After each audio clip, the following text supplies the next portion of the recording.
So, during this lecture session on acceptance sampling, I will be discussing now the standard sampling plans.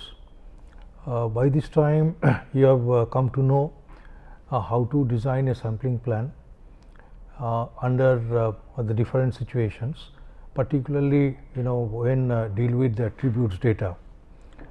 Now once the sampling plan the designing is known, that means you are aware of that what kind of steps you have to follow to determine the values of the sampling plan parameters in order to satisfy certain conditions, like we refer to the stipulated producers risk, stipulated consumer risks, or the stipulated like say AOQL, or say the stipulated say the minimization of ATI. So, there could be the different the stipulations, and against each set of stipulation you can design the sampling plan. Now, the question is that you will be getting different kinds of situations.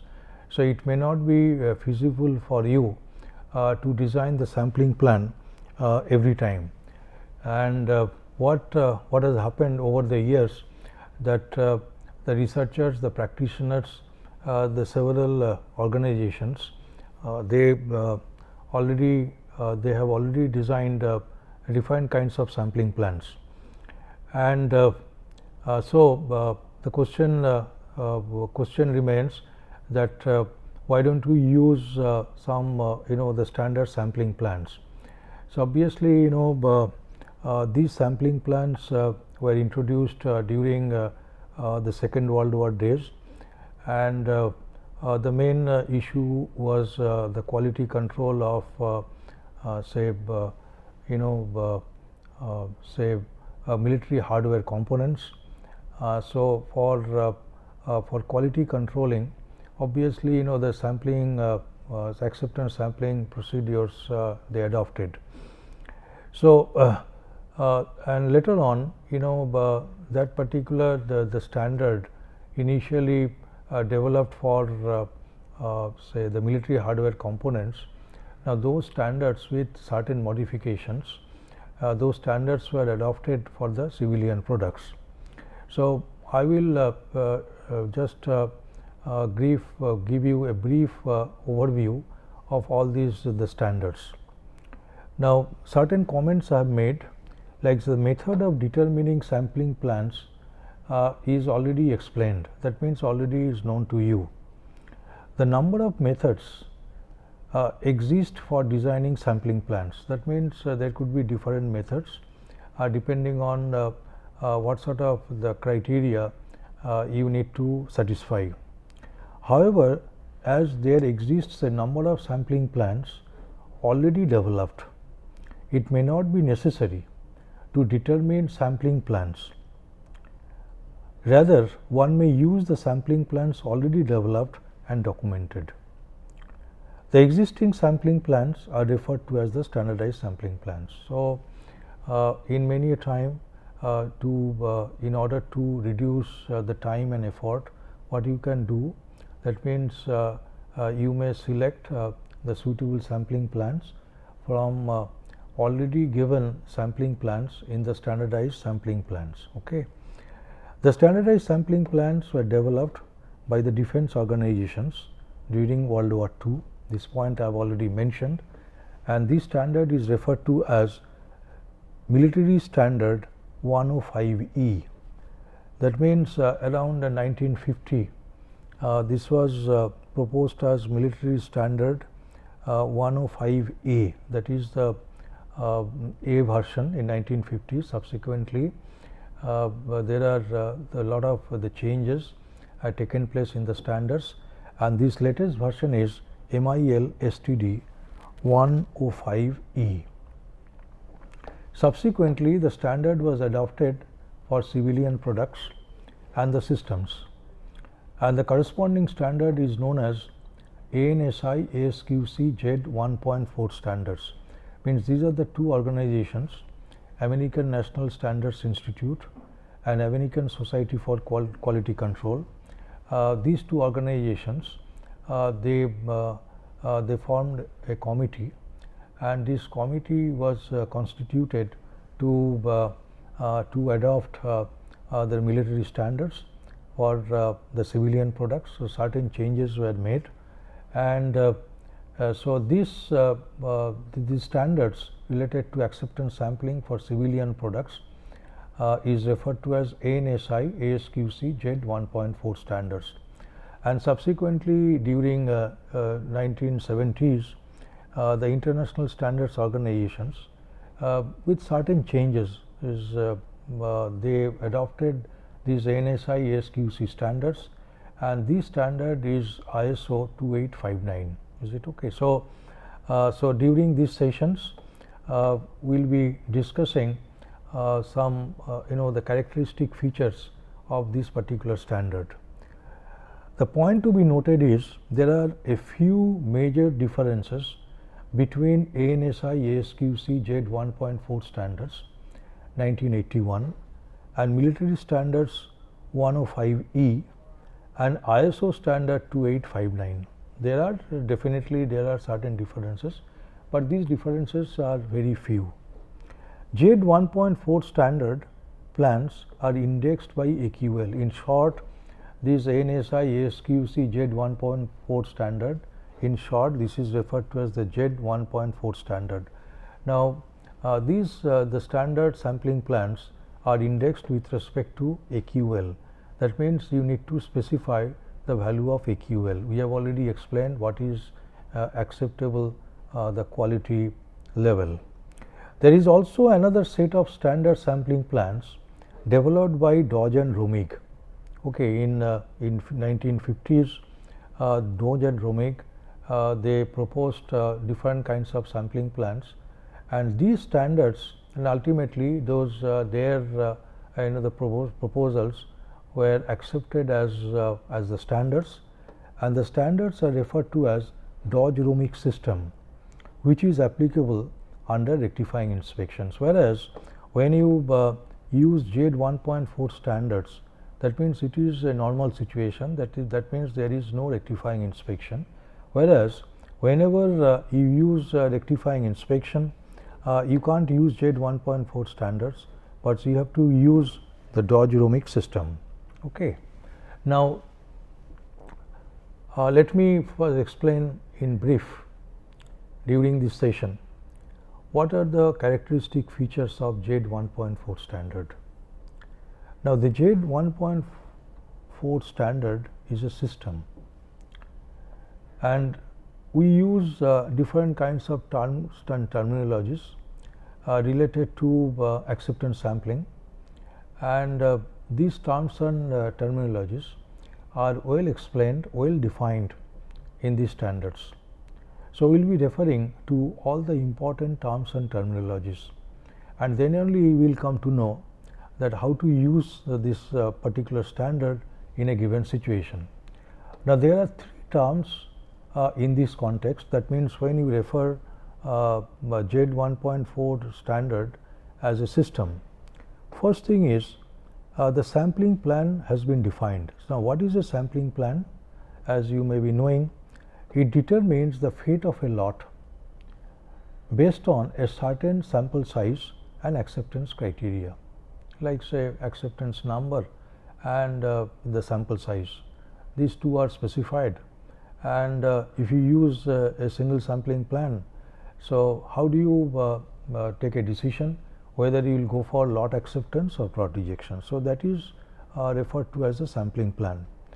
Next, the term that is used, that is sampling scheme. Now, what is a sampling scheme? A set of sampling plans with rules given for switching among them.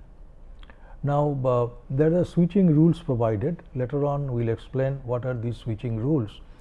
And in a given situation, there could be different types of inspection.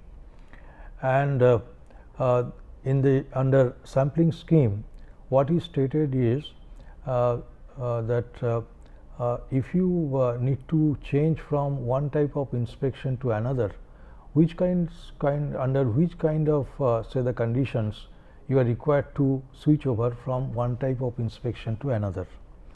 So, these the set of rules specifies the types of inspection to be used. Later on you will come to know that what are these types of inspection. A scheme is indexed by the lot size, that means the capital N you must be able to specify, and either AQL or LQL or average outgoing quality limit. These three, either one of these three values you must be able to specify. Now, what is a sampling system? The sampling system is basically a collection of the sampling schemes. So, when you refer to the standards, when you start reading those standards, we will find that we refer to different kinds of sampling schemes, and in totality all these schemes actually constitute the sampling system.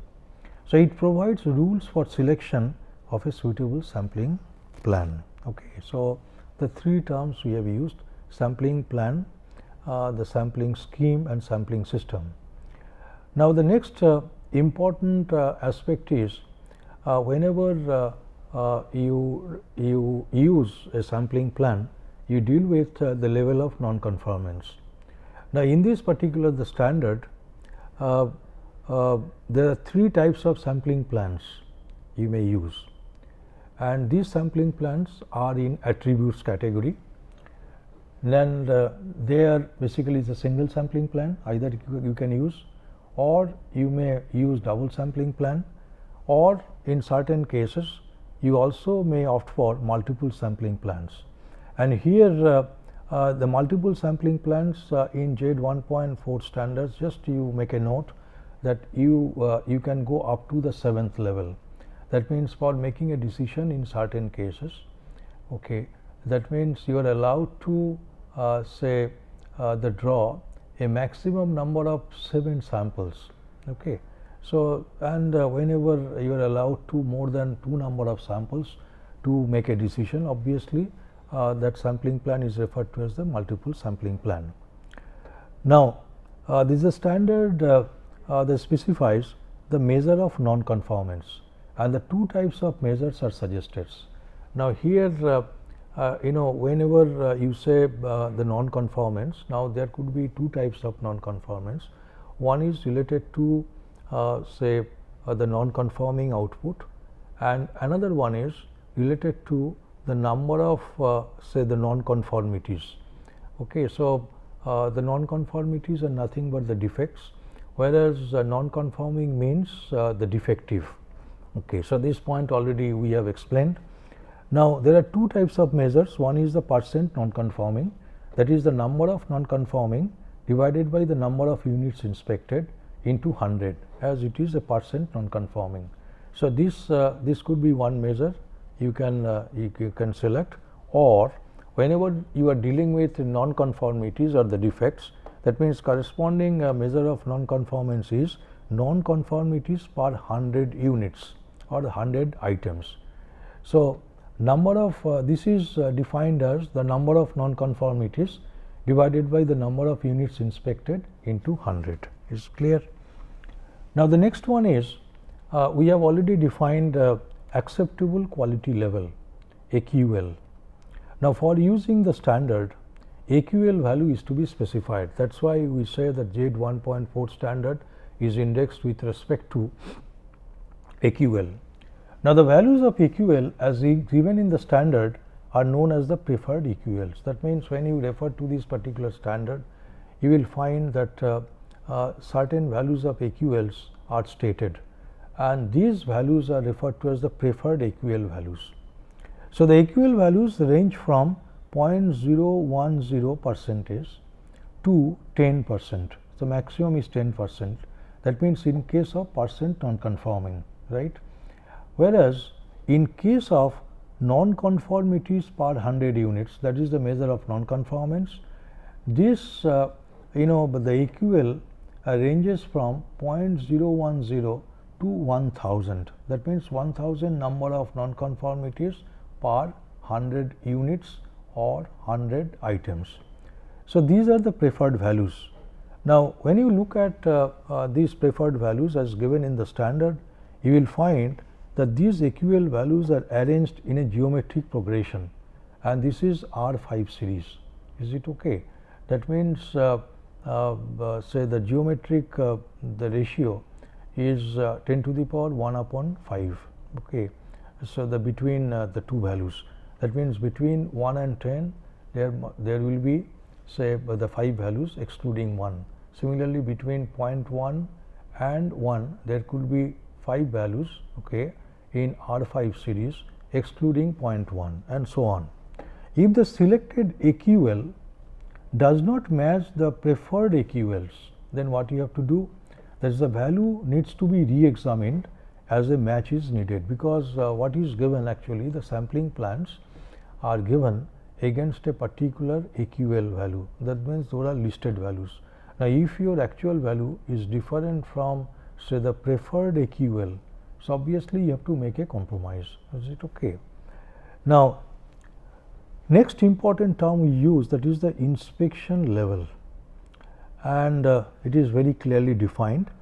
Now, there could be two types of inspection levels, either it is general inspection levels or it could be the special inspection levels.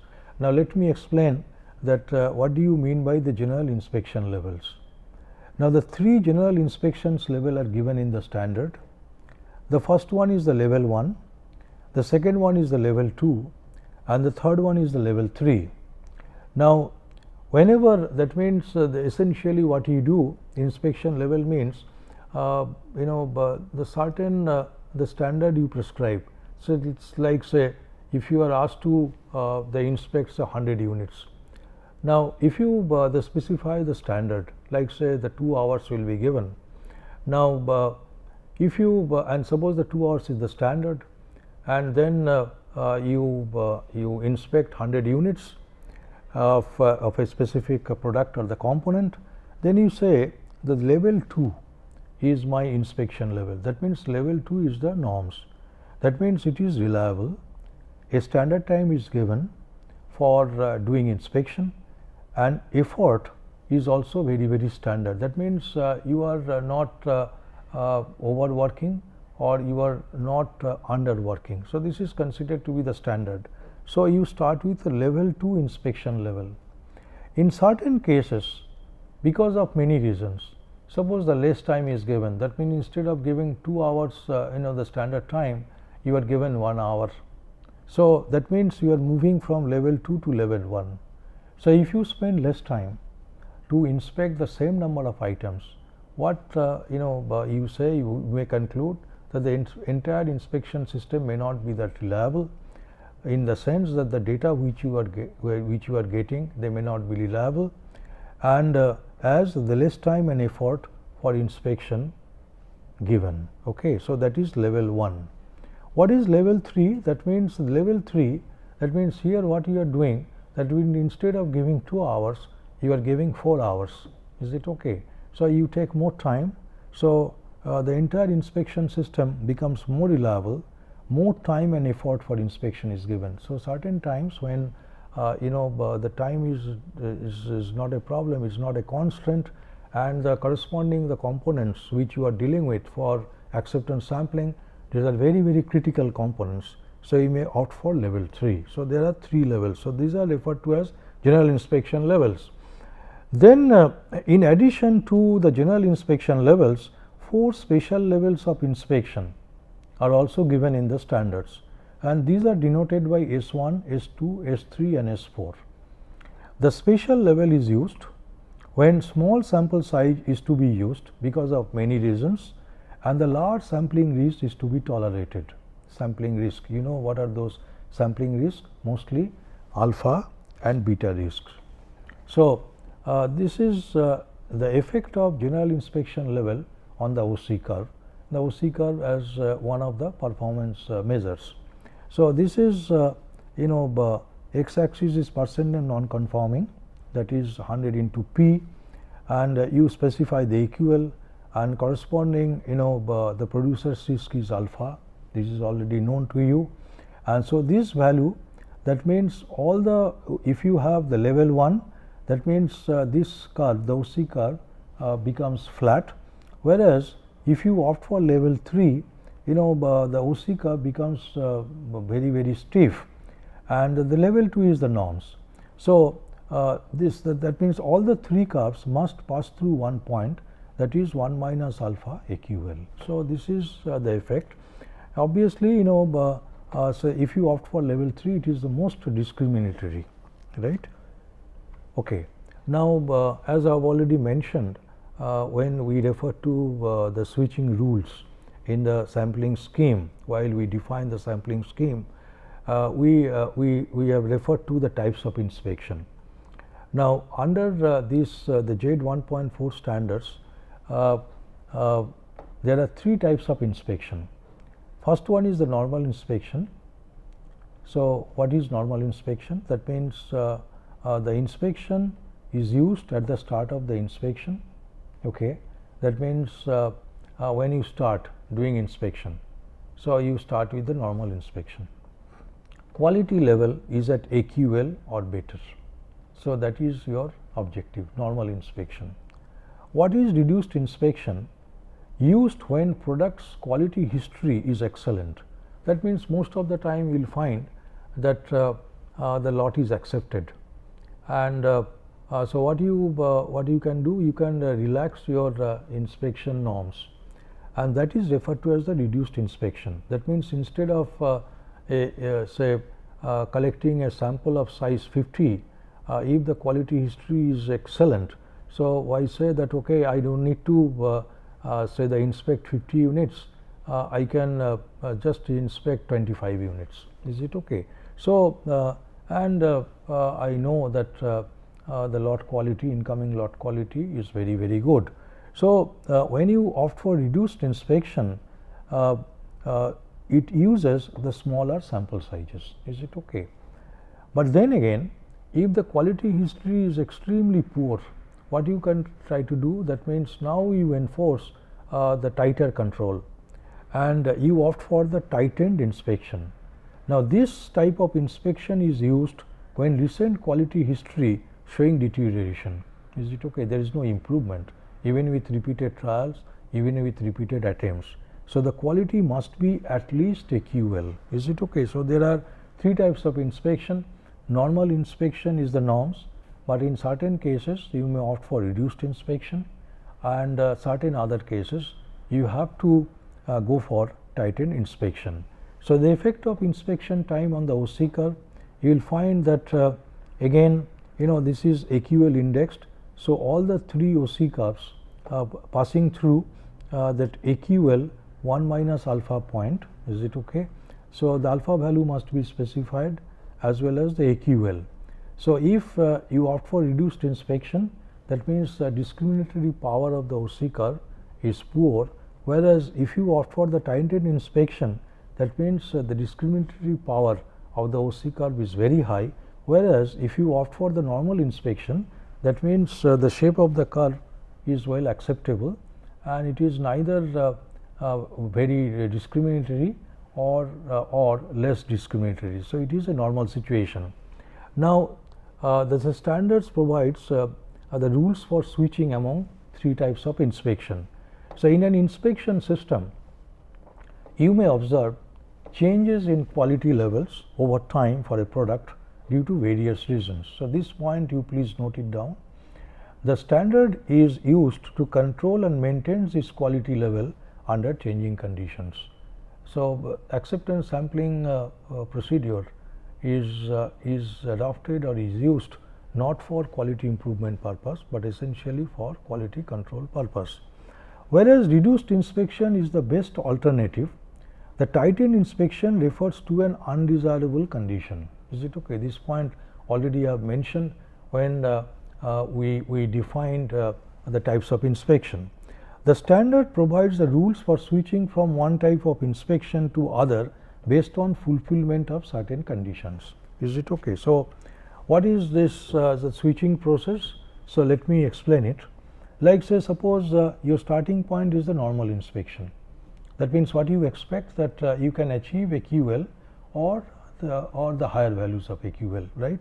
Now, when you are in the normal inspection, you find that the 2 out of 5 consecutive lots not accepted, that means the 40% of the lots, is it okay, are not acceptable. So, you go for tightened inspection, but while you are in tightened inspection, you find that there are 5 consecutive lots accepted, again you go back to the normal inspection. But under tightened inspection, if you find that the 10 consecutive lots remain on tightened inspection, then obviously you find that there is a certain the quality control problem which cannot be rectified by implement accepting sampling, is it okay. So, you discontinue inspection under Z 1.4 standards, is it okay. That means the problem may be very deep rooted. Now, when under certain conditions, that means these 4 conditions if you fulfill, then obviously you may opt for say reduced inspection from the normal inspection. So, what are these 4 AND conditions? First one is the preceding 10 lots accepted with total non-conforming less than the limit number, that there is a limit number table. That means, in order to say accept or accepting the lot, how many the numbers of how many non-conforming units you are on an average you are inspecting. So, and whether it is this number is crossing the limit number or not. So, what you find that the total number of non-conforming the units inspected is less than the limit number, that is the second condition, plus you find that the production is at in steady state and it is approved by the responsible authority. So, if these 4 conditions, all these 4 conditions are met, you may opt for reduced inspection. But when you are in the reduced inspection, suppose one single lot not accepted, okay, immediately you go back to normal inspections, or lot accepted, but non-conformities found lie between acceptance and rejection number of plan. When you refer to the acceptance sampling plans under reduced inspection, this could be the cases. That means the acceptance number and the rejection number, difference between these two may be more than 1, is it okay. So, now suppose the actual number is lying between acceptance and rejection number. So, that particular say the lot you accept, but from the next lot onwards you go back to normal inspection. Third condition could be, that means the production has become irregular. So, you do not want to take a risk, you go back to the normal inspection, or other conditions warrant. This is not specified, that means depending on the situations you take a decision. There could be many conditions, okay, you may face, and you say yes, if you go for reduced inspection it becomes very risky. So, why don't you go back to normal inspection. So, what is the selection norms of the sample size, because the sample size you have to select. So, you are referring to the standards. So, there are certain steps. So, you have to follow as per the standards. So, I am just referring to the steps, like the first you need to determine the AQL value, select the general inspection level, that is usually L2 is the norm, that means general inspection level 2, determine the lot size from a table, the table is given in the standard, find the sample size code letter from the appropriate table, is it okay. So, first you get the lot size, and from the lot size you get the sample size code letter, then determine the type of sampling plan, that means the single sampling plan or double sampling plan or the multiple sampling plan, which one you will opt for, the choice is yours. Identify the sampling plan at an appropriate table, from an appropriate table. There are different types of tables given. So, please refer to in your textbook, okay, all these the tables. In any textbooks on quality you will find that these the standards are given, and you refer to all these tables. You study those tables, and for initial inspection start with normal inspection as already pointed out, and change to other types of inspection based on the switching rules. Now, just I will refer to the Dodge-Romick plans. The Dodge-Romick in 1959 designed a set of plans based on certain overall level of quality of products sent to a consumer, is it okay. So, these plans are widely used in several organizations of repute over the years. So these plans are based on rectifying inspection, I have already mentioned, and single or double sampling plans are recommended, not the multiple sampling plans as you find in JED 1.4 standards. And there are two types of plans given in this particular system called Dodge and Romick system. A set of plans with stipulated LQL they have developed, LQL with beta, that means the consumer risks, and the minimized ATI, that is plans based on LQL. So plans based to LQL you refer to and you get those tables and you select either the single sampling plan or the double sampling plan. Or in the next set of plans you will find where AOQL is stipulated and minimized ATI plans based on AOQL, average outgoing quality limit. So this particular term already we have explained when we refer to say ATI curve as well as the AOQ curve. Okay, so this is the coverage. So I hope that you will be studying these two types of standards, mainly JED 1.4 standards, and you will check. And what is the most important thing is when you refer to a particular sampling plan and you select a sampling plan with respect to AQL or say with respect to AOQL or LQL, you know that what are the steps to be followed, because already you know what is how to design a sampling plan. Okay, so I conclude this part, and we will be discussing other aspects of the acceptance sampling during the sessions in the next week.